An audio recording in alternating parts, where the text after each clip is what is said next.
Bonjour à tous. Again, driving the conversation with Nicholas from Nicholas Academy. So today, Nicholas, we're going to talk about something very special, and which I think that any learner will love to know. So this is about life after you pass your practical test. Very important. Love it. Cool. So once you pass your practical tests, there are a lot of things that a learner will experience, yes, in terms of economic, social, politics, the environment, a lot of things will come to play. So we're going to do lots of videos just to help learners to know exactly what to expect once you pass. However, before we start, I want you just to talk me through, because I've been one of your learners as well. Okay, so you've been my instructor, so I know the journey. Good. I really know what to expect. Okay, and unfortunately, I was not really aware once I passed, but I've learned the hard way. We're taught by the best. So then it's good for me knowing, because I've been there as a learner before I become an independent driver. So I think it's good as well for us to help other learners as well, just be fully prepared by 100% on the things that will come once you pass your practical test. So everyone learns in a different way. Let's assume the person, most of the time, they're a novice driver. They are. So you get them in the car, you check their license, take them to a little quiet spot, check their eyesight test, don't forget that, because so many instructors forget this, and they fall short on the driving test, and keep practicing it. Doesn't take long. No. And they start off as a beginner, and we chat to them on the way to the quiet road. They're nervous as hell. So am I. Of course, I mean, you know, it's mutual though. It's mutual. You don't know what you're going to get. Yeah, and I feel the same thing when they go on practical tests as well. I'm as nervous as they are. They're your baby. Yeah, they are, exactly. Plus, they've got your 25 grand car. You got to think of that. So, plus safety is a massive.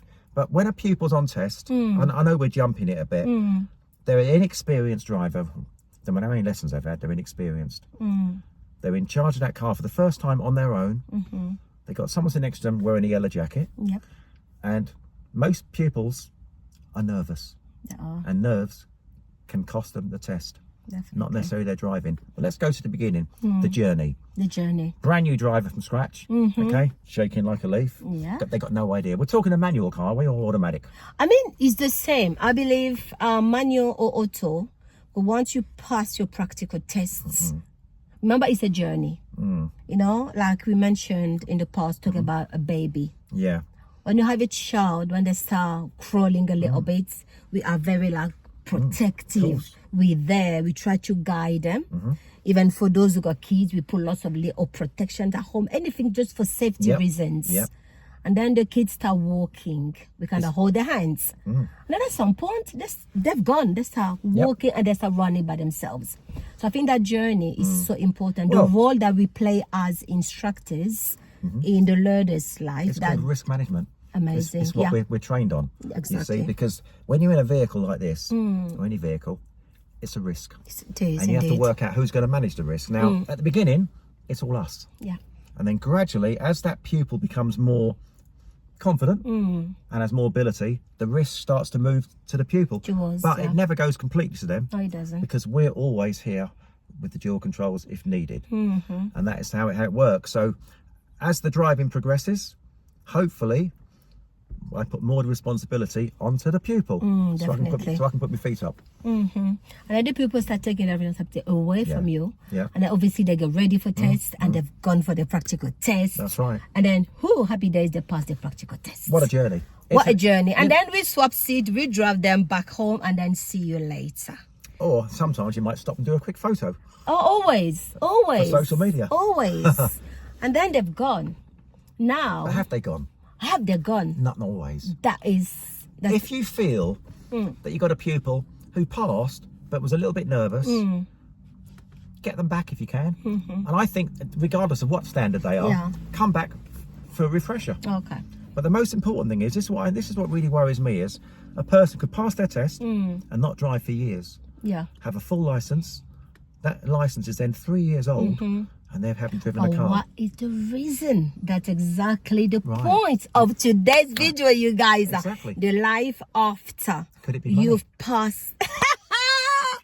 Bloody, Seriously. it's bloody expensive to get a car. It is. Okay, then. So there are few things, Mm. lots of few things that we actually play once you pass your practical Mm. test. So today, let's just cover the distraction. Because, you know, we talked about our role as instructors. We've been there, we're guiding them, we're prompting them, we're coaching them until they've gone and passed their practical tests. Now we're not there anymore. Pass Plus? Pass Plus is really good to give them that Or confidence. something like Pass Plus. It hasn't got to be Pass Plus. It could be motorway lesson, Yes. all-weather driving, which they've probably done in their Yeah. lessons. Yeah. But I'd recommend anyone who passes a test, it doesn't happen this way. They don't all take it up. Take up further training. That's really good. So, number one, you will advise once you pass your practical tests, just keep training. Yeah. So Until that's if they're not going to get a car straight away, maybe have a few lessons, and when they do get a car, to come back to the instructor and go out in that car. Cool. Because it's going to be so different. no then. They're going to be on their own, and they're used to having us as a safety net. Yes. No matter how much responsibility we've passed on to the pupil, it's never 100%, Yeah. because we're always, as an instructor, you know this, Yeah. we never relax, do we? We don't. You have to be on the ball. Yeah. You can have a top driver and they can make one mistake. Like you said, risk management. It's called inexperience. Yeah. And also, so let's really going back to that, because once you've gone, you've gone. Okay, you pause. They've got a Few license. come back. A few will come Few back. will come back. But there is this thing, because I've experienced that thing myself. It's money. And you think about it. If a person's had lessons and they're not of a wealthy capacity, they've put all their money into these lessons. They've passed their test. They've got what they wanted. Some don't think beyond that. That is the risk. Yeah, that's a big risk. I mean, because obviously you've been doing this for a long time, but I always gonna remember once I passed my practical test anyway, and then I had myself a little car. But just to take the car and go, my God, I was anxious. Okay, I'm gonna be by It's an myself amazing now. experience though, isn't Yeah. it? But you're anxious. Of course you are. Very, very, very anxious. And this is why I think it's good just to reassure all the new drivers that they're going to go through lots and lots of things. Is that anxiety, is that fear, that insecurity, that support is gone. You are by yourself now, but you need to go to school, to work, just go for a little shopping now. So it's working on that anxiety. But what can you really advise a new learner who's got a car and they want to go out? What would you tell them? Like, okay, now you take your car. Depends on the student, because some pupils are more confident than others, aren't they? I get some pupils that just can't wait to get out there, and they don't need me anymore. But it's rare. Most pupils, if they're going to have a little knock, nothing too serious, hopefully, they're going to do it in the first 3 months of driving their own car. You know, like little car park knocks, little scrapes, making the wrong decision. Definitely, yeah. Being sort of like, what's the word? You need to be assertive when you drive. Yeah, if you're not, definitely. you get cut up. Yeah. And they will maybe be a little bit sort of inconsistent with their driving. So I'd recommend, nothing wrong with this, getting some P plates and putting P plates on the car. So, see, this is what the things that I would love any learner to know. So that's really good, because I've seen learners, they don't want to put the P because they're like, no, I want the respect. I want people to see me as I'm a driver now, I'm an independent driver. But you are still actually learning. But having that P is very important. I think so, because you can still have a P and keep up with traffic, and then people are going to think, cool. Oh, yeah. You're a good P. Oh, exactly. If you do a little bit slow getting away, the P, I think, will help. It doesn't help everyone, but I think 75% of drivers will see the P and give that driver that a little bit more time. Amazing. And there's nothing wrong with that. And the other thing is refresher lessons. I'm all for them. I know. I mean, yeah, refreshers are good when mainly if... But you're talking about if they're lucky enough to have a car. A lot of pupils can't afford a car.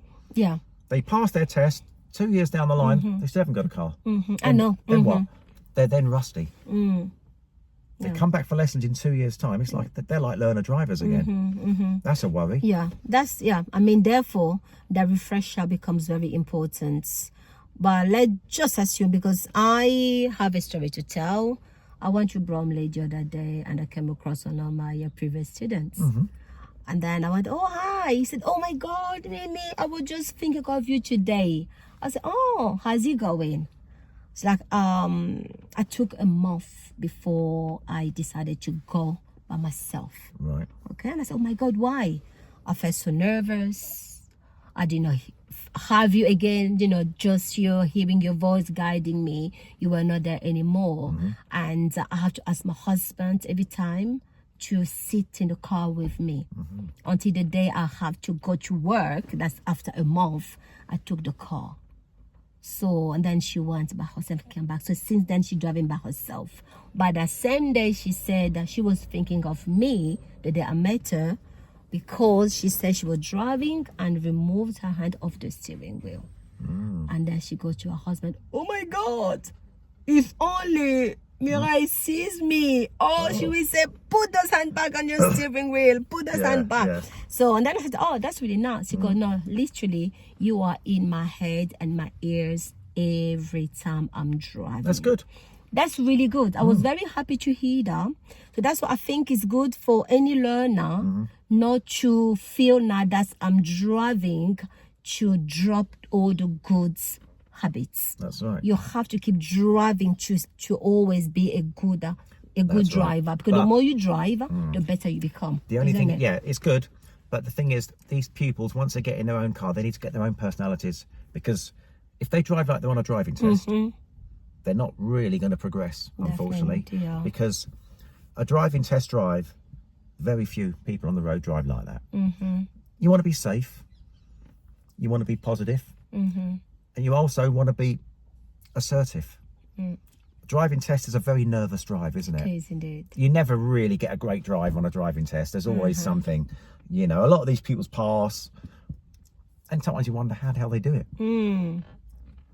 So when they go out on their own, that's when they start to learn. So when they start, okay then, so they've gone on their own, but there are lots of things now that will, I keep saying that we play because I know it's not just you having a car. Socially, you're going to be affected. Politically, economically, lots of things we play, into your driving now. So that's why today I think it's good for us to talk distraction.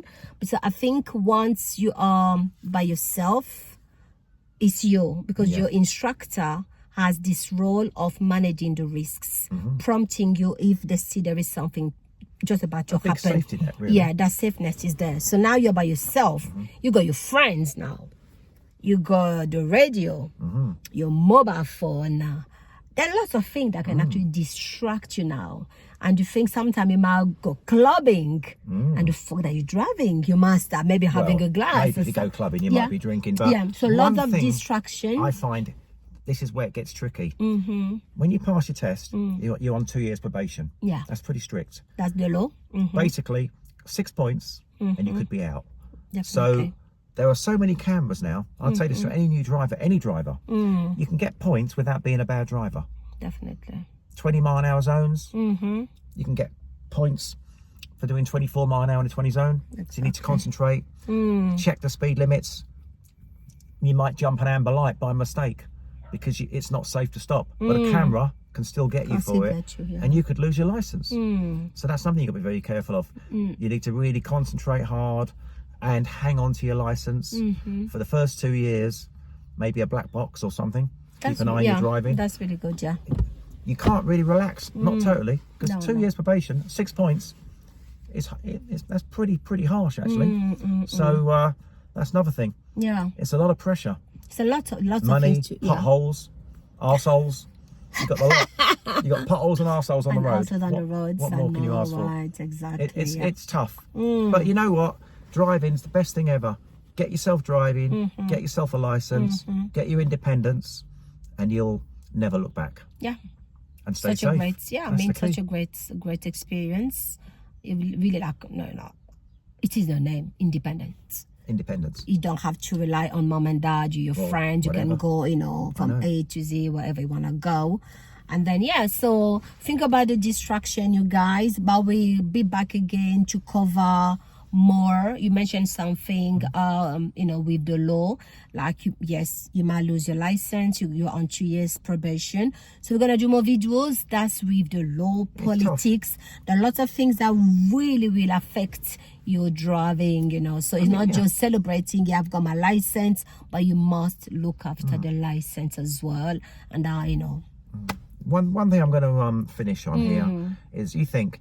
You spend all the money having your lessons. You're talking £2,000-3,000. Could take over a year. We all know you can't get a driving test these days for love or money. Definitely. Imagine losing your license on 2 silly little cameras. And I say silly.